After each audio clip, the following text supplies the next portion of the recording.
Hey, I'm Michael, and this is Michael in the Middle. It's an intergenerational relational podcast for people who are interested in better human interaction. I'm glad you're here.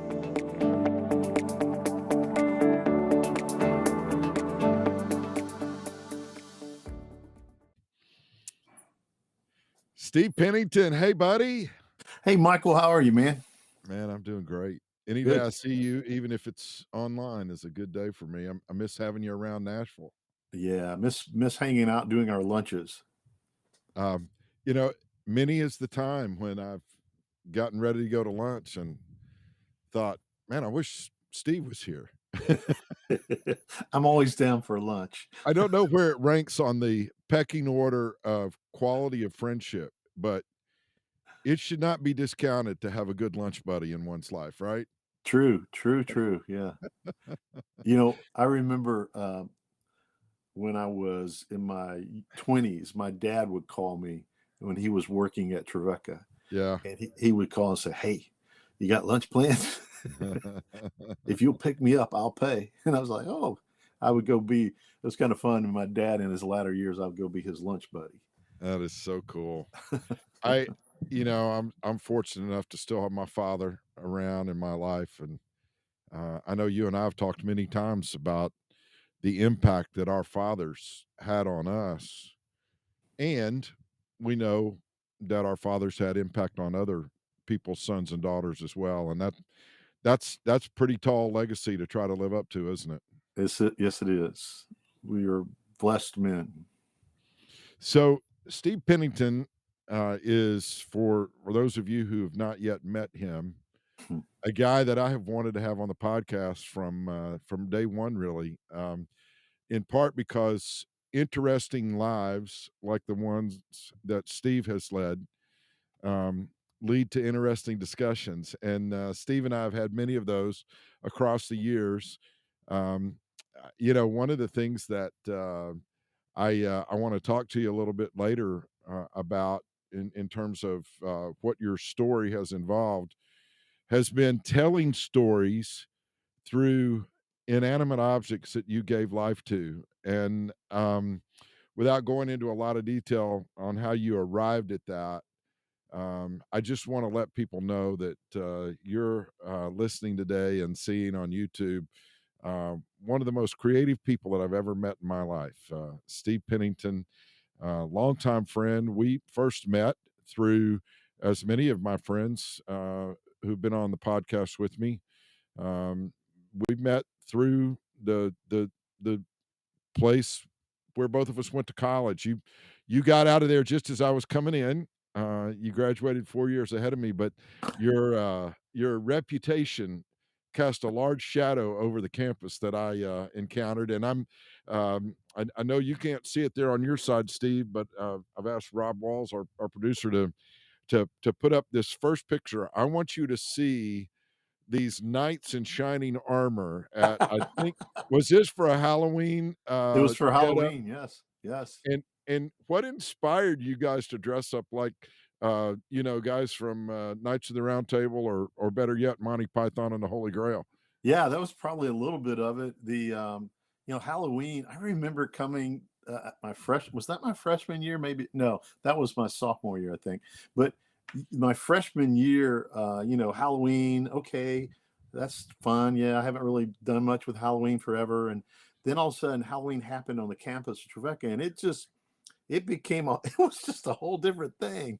And Well, I think this must be from the fall of '77, because unless Ron Jones snuck in there as a high school kid, um, yeah, that would he be right. Yeah. he would have been a freshman. He was a year ahead of me, and John Jeffries and some of these guys that I mean, just absolute characters in the life of our campus. And I'm wondering if that uh, I mean, when did you discover this really creative gene that you had that allowed you then to move on into your life's work in terms of entertaining and educating through the use of puppets and other imagery?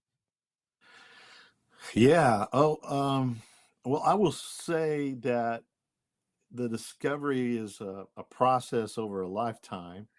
Um, Mm. and I think that there was A lot of my life was trying to discover what am I good at, what can I do, um, and and finding confidence in what you do. You know, the creative process is kind of a, if you if you're if you're scared, if you're a person who gets scared easily, you don't want to go, you don't want to be a creator because it's so risky, right? I mean, you know, Yeah. ideas are risky, and so it's kind of funny to think that I found myself doing that a lot. Particularly when you consider as a kid, I was, you know, I had parents who would particularly my mom, she would cultivate any creative thing, you know, like, oh, I remember she took me to a class on how to make movies when I was about like a fourth grader down at Wow. the what was the Children's Theater in Nashville. They had these enrichment classes. Um, my mom was always doing that. She had that kind of creativeness about her, but the couple that with an incredibly shy. I was very shy, particularly to be in front of people. You know, always afraid of what you know. As a kid, you're always afraid somebody's going to laugh at you and all of that, Yeah. and that was really a difficult thing in my life. And fast forward to high school, at at our church, we had a puppet team, and well, and there was a guy named Bill Gano who was a Trevecca grad who was building puppets, and he kind of said, "Come and get involved with this." And I just found this to be a really good place to express creativity that, you know, that was in that I had that I was learning about myself, and it was safe. This is kind of interesting. So puppetry meant that I could hide behind a curtain, and I could do things that were I never tried, that were creative, and make voices and do these things, and no one would see me. And it was like, oh, it was a great place to begin to learn and discover, hey, I can do this. And I'm pretty, and people would respond to what I did. And then, like, hey, you're really good at this. And you'd have the feedback from people without so much of the risk, right? Because the creativity is very risky. And so in that process, I found a way that was not was kind of safe, and I found the encouragement and guidance of a lot of people who loved and cared for me, and then one thing led to another, to another, to another. To I remember, I remember the church had a district impact team. This is great. This is great. The church had a district impact team, and I was a senior in high school, and I went and tried out for it, which just kind of freaked out a lot of people. Like, that guy, because you would never see me in front ever, never. I was just, and then I got a letter, and I made it. And I'm going to tell you, I was more excited about making that than anything that ever happened in my life up until that point. I was like, wow, I'm going to get to do this. And then, and then I'm on a district impact team, and I'm out singing. And the people that I grew up with, particularly people in church, they're just like, who is that guy? They didn't, you're like, what, you do that, you know? And then later on, when I finished college, and then in college, I got involved with a lot of like public speaking class, the forensics team, Gary Yeah. Coulter, teaching a class, and begin to discover uh, that, hey, I've got a bug for this, maybe a little bit of talent for this, and all those things are a process, you know. And but people, even as I then finished college and started performing around the country, a one man show, my relatives for the longest time just had no idea. This just made no sense to them. Like, that's not the Steve they knew, the little shy guy. And then they would come and see me, and they're just like, "Who are you?" Right? So, That's awesome. a long answer to your short question: is the podcast over? We pretty much have run out all We time, but it no, took we time. It's a process, you yeah. know. We got a little ahead of ourselves because I wanted to give people a taste of what it is that you've done, for so many years in your life. I mean, you've done way more than, give life to puppets and that sort of thing, but, one of the things that I thought would be interesting for people is to hear a little bit about, um, we talked about our dads, just, very briefly there as we opened up, but, um, your parents were very interesting people in their own right. And we all know that we're shaped by our families of origin and that sort of thing. Your dad and mom were both educators, but your dad was also a minister, and I've always been intrigued with that combination, particularly that your father showed people in terms of how he went about life. I know for a fact that he did doctoral work at the University of Mississippi, correct? That's correct. And pastored the Oxford Church of the Nazarene while he Y- was there. Yeah. What did you see in your mom? Am I right? Did she teach school? Um, Yes. Her whole career. what did you see in your parents as they interacted with other people that you might think impacted you and your sister as you were growing up? Well, the one thing that was the steadfastness of my parents, and they're consistent in terms of the way they loved us and supported us. And, I never had that blessing, and I realize it now because unfortunately it's not the norm in a lot of families. I had parents that I never had any doubt as to how much they loved and cared for me, and that I was the priority in their Yeah, life. yeah, And and that was the way a lot of families were at that time. The families in the community, growing up in what was then College Hill Church of the Nazarene, that parents were consistent in their love for their kids. And all of my peers, we never, we never would go, oh man, I've got a broken home. And you would hear these stories, but we had no connection with that. So you had parents who were, um, to, not perfect, but in many ways they seemed they you could not find fault in them as a kid, which was annoying as a kid, right? yeah, Because you can be an idiot as a kid, so, every other moment, and you'd like to blame your parents, but you couldn't. yeah. And you had to. That was my fault. And I had these parents that were everything you knew they did it correctly, and that is a wonderful thing to have in a life of a child, of course. And then you saw the way they interacted with people with um, hospitality. My mom, Mm, particularly, was known for her yeah, hospitality. yeah. The way they never spoke ill of people. Mm. You never heard gossip. You would hear my mom share frustration when she would find out something that had happened, and that her husband, my dad, had never mentioned it, right? And like, why do you tell me that? Well, it was just the way it was. You just didn't talk about things that didn't need to be talked about. Yeah. And there was a real generosity of spirit for people, and you would and you so you learn those things. You hope that you can aspire to live that way and treat the way you saw them treated, and led by incredible example of what a walk with God was like. I know this to be true about you and your sister Mary Lou. You both have an incredible work ethic. Did you see that modeled as well in your home? Yeah, specifically with my mom. um, my mom was just, um, man, she just Huh. never stopped. But it never seemed like it was wrong or out of control. It was always work for that wasn't self-indulgent, right? Yeah. It was always the stuff for the family. And dad, the contrast between my mom and dad was interesting in the sense that dad was a very stoic um, person. Didn't in a lot of ways in terms of his personality, and my mom had more of that uh, energy about her, and a lot Fireball. of humor. Yes. And Always ready. my dad will, one of the when I started doing shows, and my dad would come and see my shows, and I'm sure in many ways he was like, "That's just where does this come from?" And um, he was so entertained by it, right? That's And wonderful. just like when you go watch your son, I'm sure he feels that same way. You see how you watch your son perform something, and He you have such joy in that, and you're so Yeah. and I know you're surprised by it, right? It's just like, this is just, who is this, and how did you, right?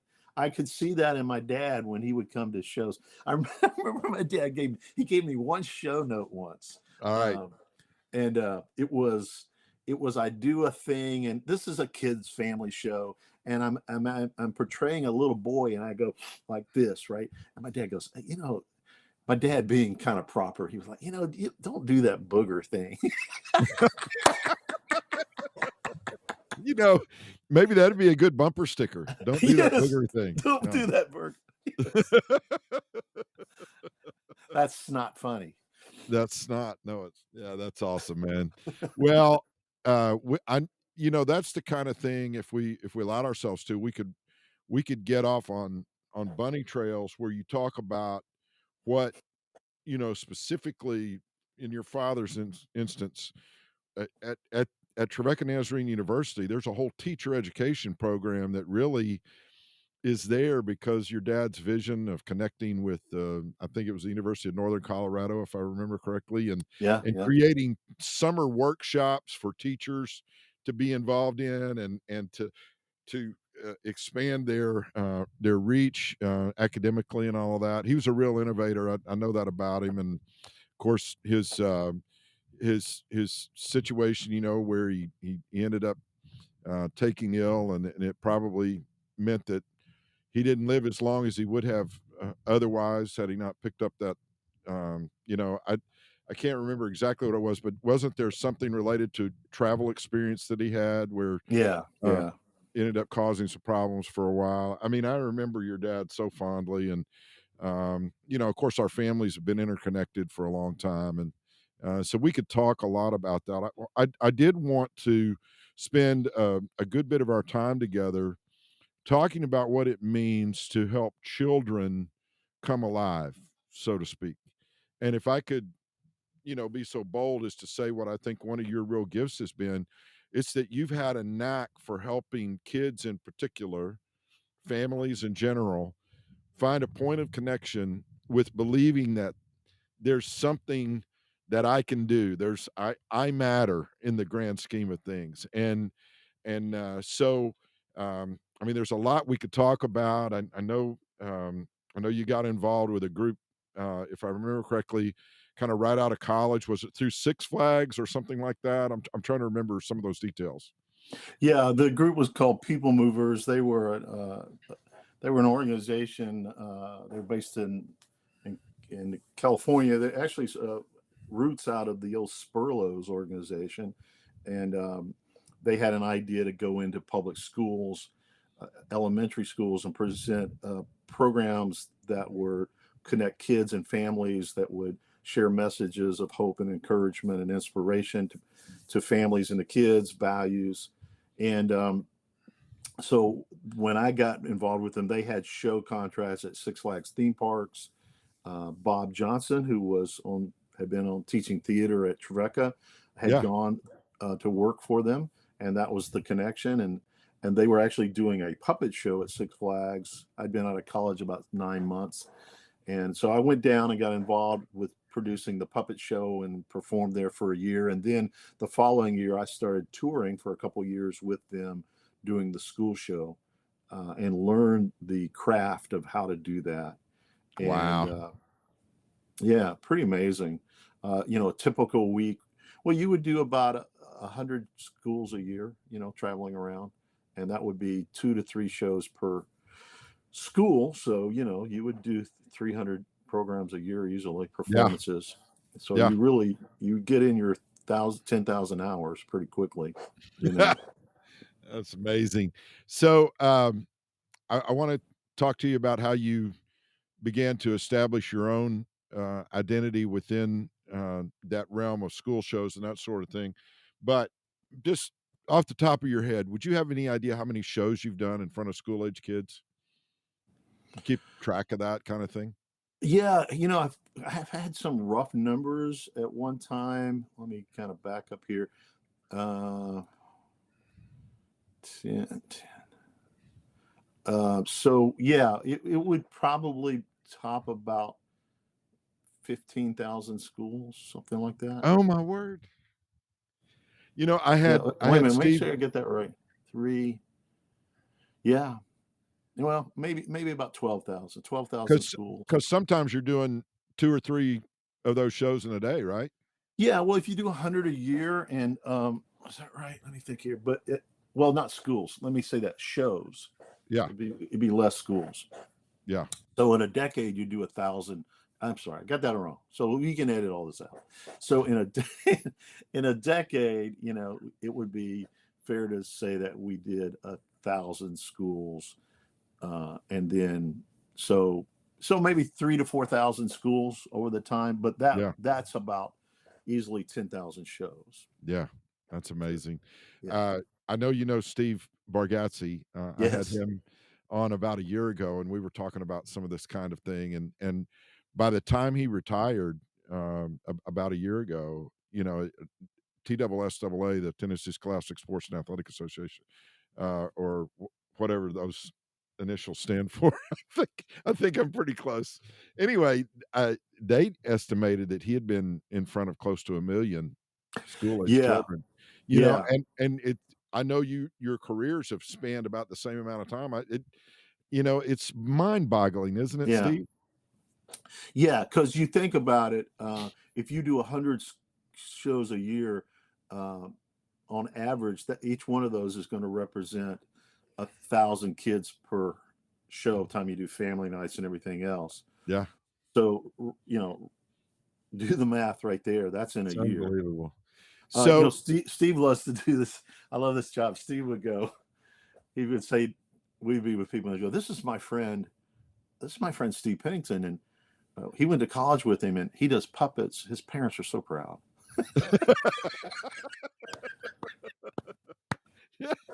he he you know, I think one of the things that I mean, just in terms of mind-boggling to me is how a and Trevecca's not the only small college in the country where this has been true, but you find these people who find a niche, and they end up doing things that they could never have imagined, performing in front of, hundreds, thousands of people.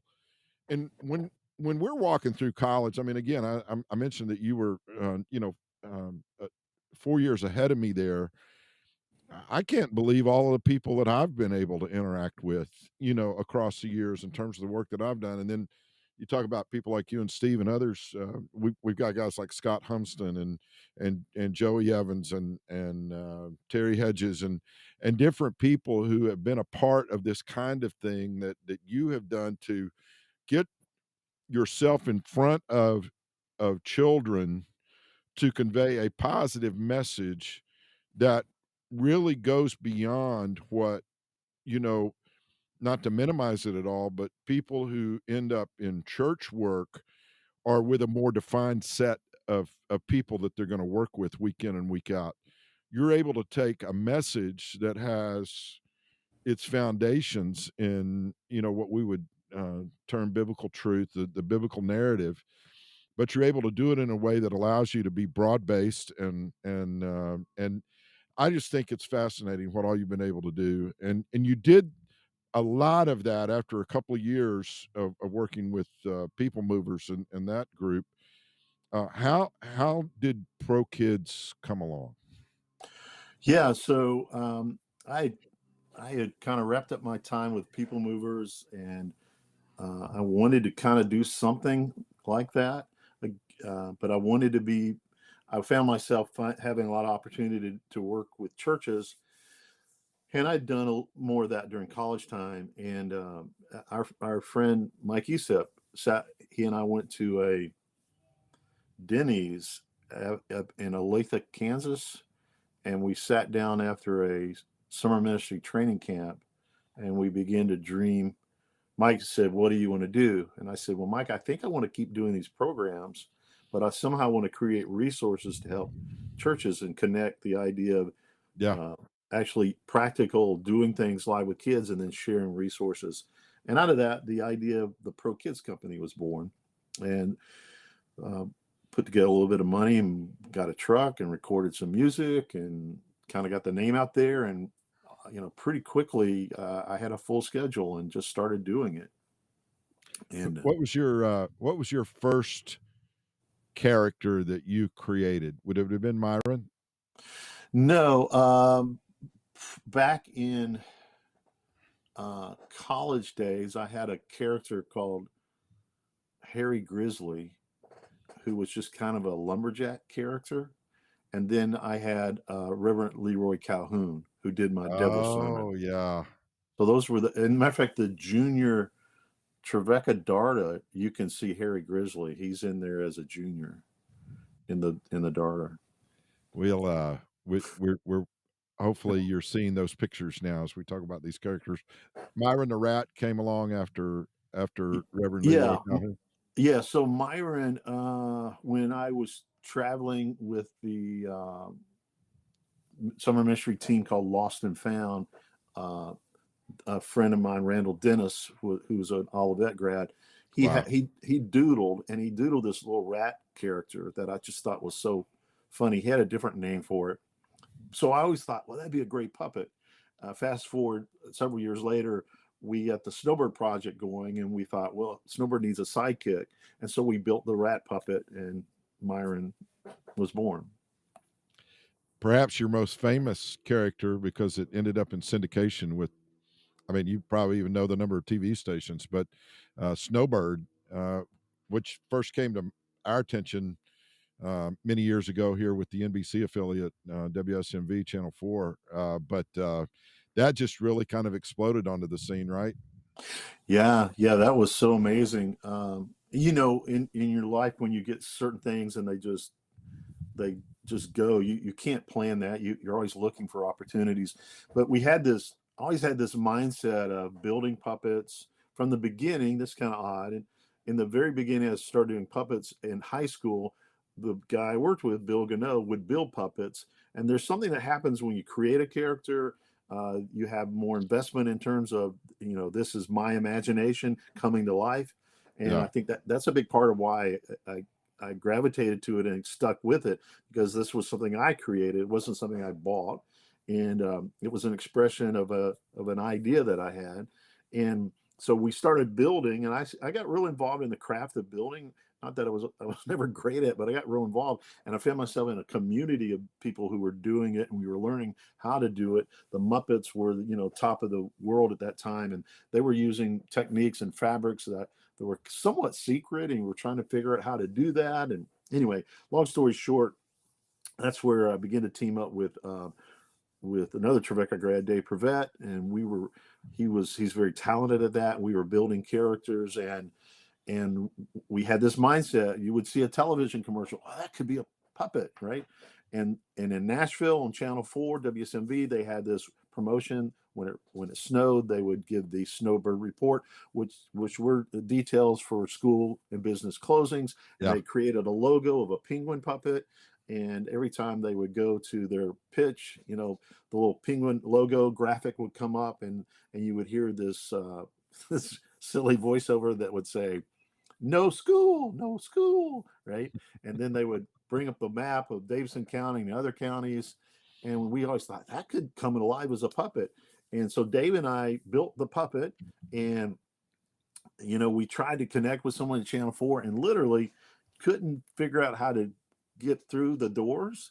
And the puppet sat in a closet in my apartment for a year, and then Dave met someone who knew somebody, and we got a meeting, and we went down to Channel 4, and we were meeting with David Van Hooser, who was a producer there. And Dave was kind of looking at it. Yeah, okay, that's interesting. And then the lady over the whole area walked by and goes, "Oh, is that Snowbird?" And we go, "Yeah." And they go, "What do you want to do with it?" Well, we don't know. We thought we could kind of do commercials. "Oh yeah, let's try it." I mean, this was in like an October, and we had no idea what we were doing. And so David Van Hooser, they organized with Bill Hall, the weather guy there, and we made 3 commercials with the weather guy.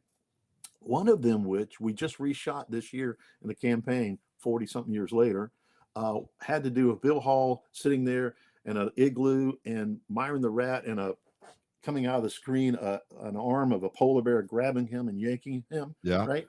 And we did the commercials, and they went to air, and they just blew up. the whole city went nuts over it Yeah, I because they had remember. known the idea, but now it came to life. The DJs on the rock and roll radio stations are talking about the Tennesseans making articles about it. It was just instant. And then other TV stations started calling, "Can we do that?" And then we teamed up with Greg Page, and we started just telling people we knew how to do it. And we could do it. We didn't know what we were doing. Yeah, We had, of course you did. yeah, yeah, we can Oh. do that, sure. And it just then pretty soon we were in 20 How'd you, something television how markets. how'd you come up with Snowbird's voice? Well, that came down to Dave. It was Dave and I were going back and forth and who could do a voice that we liked the best. And Dave really landed. He's much more vocally talented than me, and he landed on that voice. And That's amazing. and that just and then I developed the Myron character and kind of found a voice there. It's weird. You stand. I mean, this is crazy stuff. People probably say you're psycho, but you take a character literally. I don't know how to explain it other way, but you will. I stand in front of a mirror and you just try voices and you're trying to match the image to a voice. You have some ideas. You play with pitch. You play with tone, and then you have to find a way to anchor that voice in some emotion in the anyway. All that stuff that you do, and it takes a while. There's also a little trick you do in puppets. I'm telling you more than you probably want to know. That you find a kind of a hook so that you can always land that voice. So there's a little thing that Myron says sometimes off screen that I have to Yeah, say, and that helps me to find the voice. yeah, You know, so it's man. fascinating. You know how you do all that. I the creative process, the fascinating is the word for it. It boggles my mind, and I feel sorry for people who aren't intrigued by how stuff like this comes to be because they just kinda take it in and they don't recognize everything that went into the moment that they're now experiencing because someone had to conceive of an idea, someone had to work on developing the character, somebody had to stay with it long enough to make the right connection so that something, and I mean, obviously in our house, we know what that's like with a creative, who was in LA for 8.5 years before somebody saw him at just the right time for the break that he got, and so I mean, we went to Saturday Night Live, at the end of October, the episode that Nate Bargatze hosted, Yeah, and what I a loved treat, huh? I loved all the sketches and seeing the pre-tapes and different things like that, the things that you see on TV, but I loved watching the stagehands move all the sets around and watching the floor managers make sure everybody knew where they were supposed to be, and then there's Lorne Michaels, the creator of the show in 1975, who's still there making sure that everything happens sequentially like it's supposed to. And so, I mean, you can take subject matter out of the discussion for a moment to talk about anybody who puts forward a product that someone else is going to receive and pass judgment on.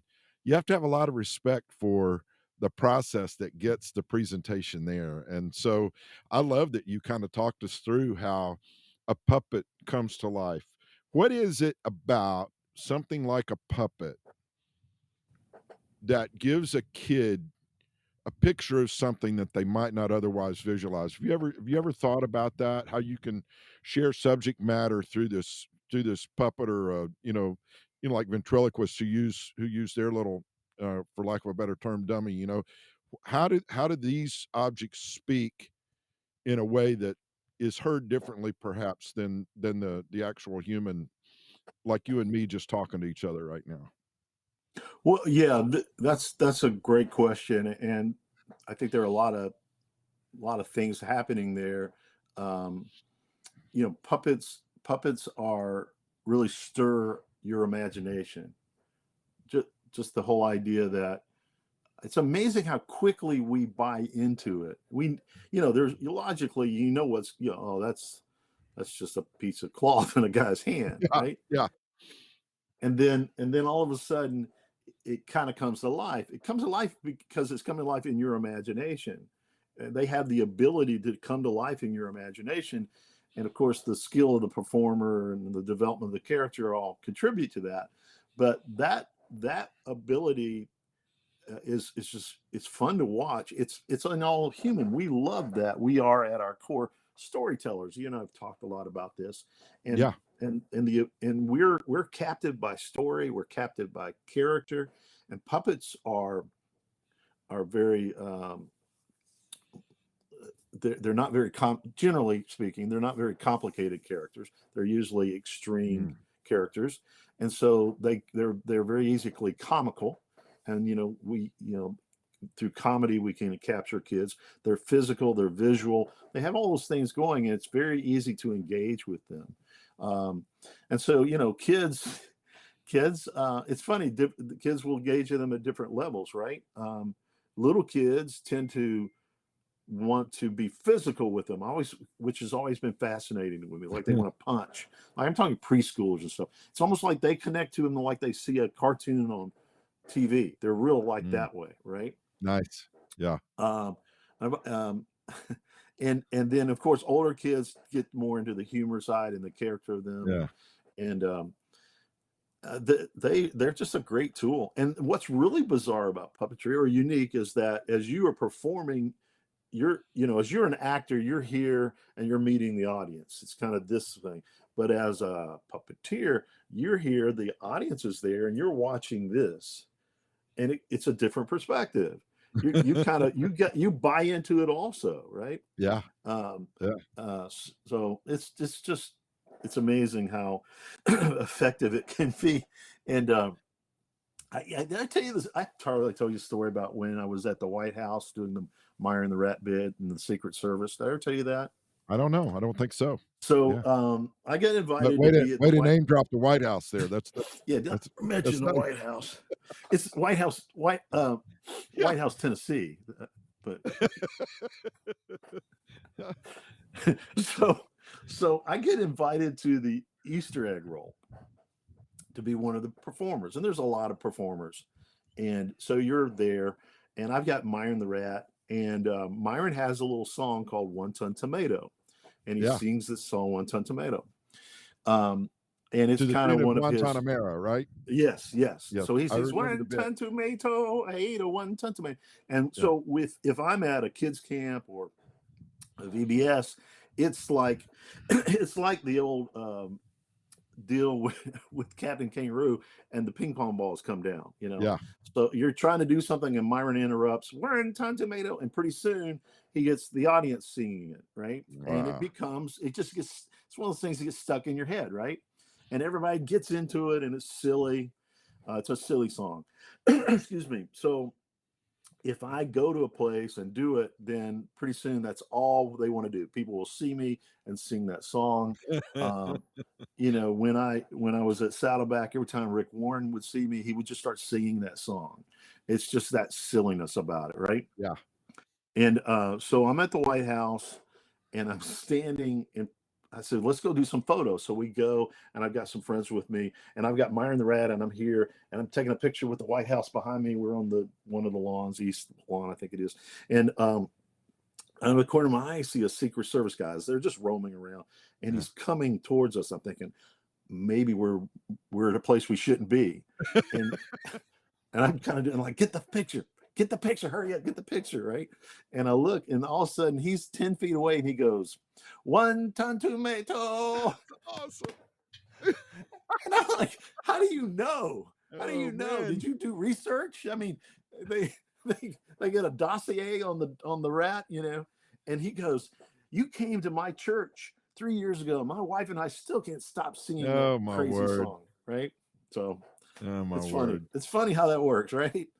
Well, I I think it speaks to the power of knowing how to communicate in ways that people can understand, and, Yeah, I mean, you mentioned Gary Coulter. I never had a class with Gary, but he did help recruit me to Trevecca along with Mike Estep. I've told you a little bit about that. We even talked yeah, about it when we were up in New York for Mike's yeah, memorial service. But I did major in communication with other great teachers like Bob Brower and right. Jim Neer and Jim Quiggins, to be specific. And one of the things that Great I guys. learned fundamentally about the science of communication is that the message, unless it is understood as intended, is incomplete. You know, you the value of understanding that communication, for it to be effective, has to be understood by the other party, you know? And that's why I think what you've done with your life has been so fascinating, because you've found ways to offer insight, particularly to younger people, in ways that could be understood, that even a Secret Service agent who tends to be super serious remembers 10 years later. I think there's real power in understanding the different ways that we can convey meaning to people that have a lasting presence in their minds. And so I just want to tell you how much I appreciate what you've done with your life's work. I mean, is there one story in particular beyond, entertaining a Secret Service agent? I mean, do you think of one other story perhaps, or two, that in closing you could share with folks, that kind of brought home in a way that was meaningful to you what you've given your life to?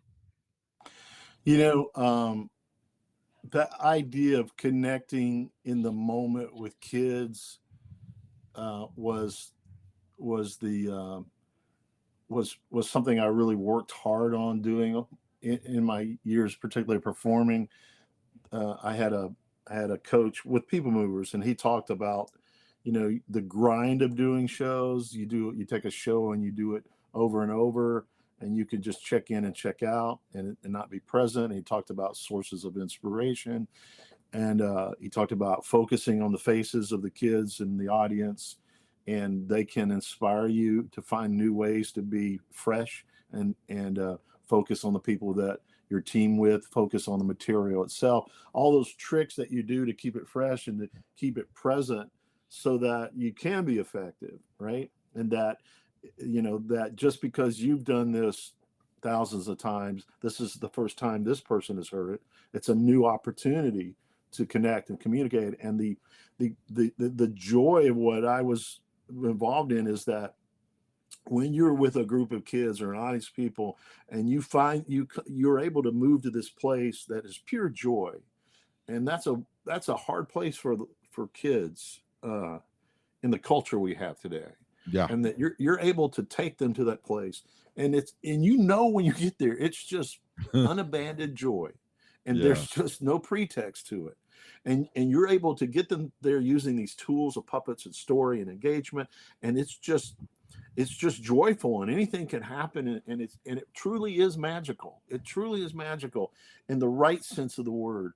um that's just brings so much um, um wonderful sense of what you're doing is good. It's that you're making a difference. You've impacted somebody for this day, and I've got a box in storage, it's time to bring it out. I haven't brought it out. I've got several boxes, and they're letters from kids. I basically would glance at them, and I put them away. Um, and I said, one day when I'm old, I'm going to get them out, right? And I'm there. Well, and hey, no, I was gonna say, as long as you're still playing with puppets, I don't think anybody could call you old, you know? but I remember we did a letter and a poster thing, and one poster, this kid wrote something, and it made no sense to me. We did a story about accepting the things you cannot change, and the I was actually at St. Cecilia there in Nashville, and Wow. the headmaster came up to me with just tears, and she goes, "This is the first t- expression we've seen from this child who had lost their parent." Um, Mm, mm. I still have that in a box, and it said, "I will accept my mom being." Right, and that's what I thought it said. I thought, "What is this?"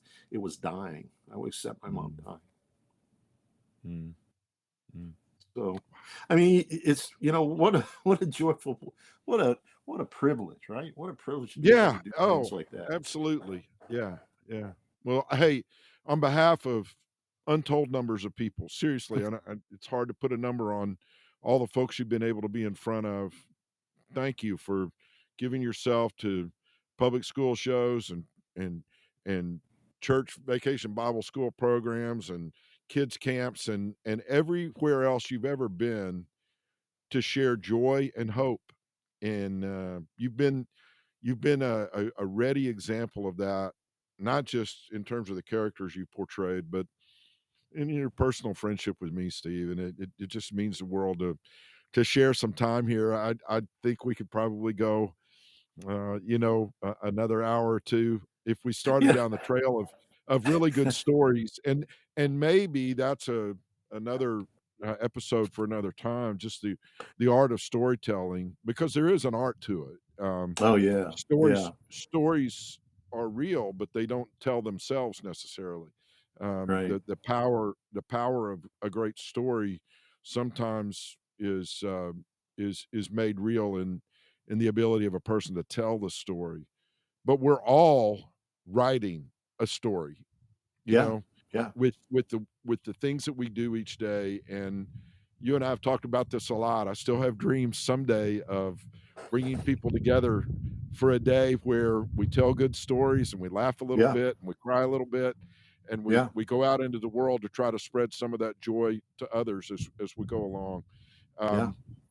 Um, folks, Steve Pennington is a great example of what I talk about on this podcast every time, and that's encouraging people to get out there in the middle of doing something good for someone else. Steve, you've been doing that for so long, and I know you're not done yet. Thank you for being here with us on Michael in the Middle, and man, I can't wait to see you again real soon. I need to get down there to Biloxi, and at least we could go to Half Shell and get some char grilled oysters or You, something. oh baby, I've got it lined up for you. Come on down. Hey, you were out. I've found where you can cast and catch shrimp off the shore. It's crazy down here. There's shrimp Oh my everywhere. It's great. word! Come on down. Yeah, I need to do it. I really do. I love Mississippi. I've talked about that on several different occasions with you, and even mentioned it here on the podcast before. There's something about being near the water that I I I guess for me, nothing else can really do. The nature of the Gulf of Mexico, how it can be placid almost all the time, and then the fury of a hurricane will roll through, and then next thing you know, it's a beautiful day again. And Yeah. maybe that's a little Yeah. bit of a metaphor for life, huh? Yeah. Maybe. Good one. There's stories there. Yeah. Hey, thanks, Steve. I really Yeah, love man. and appreciate you, brother. Love you, brother. All right. We'll see you next time, folks.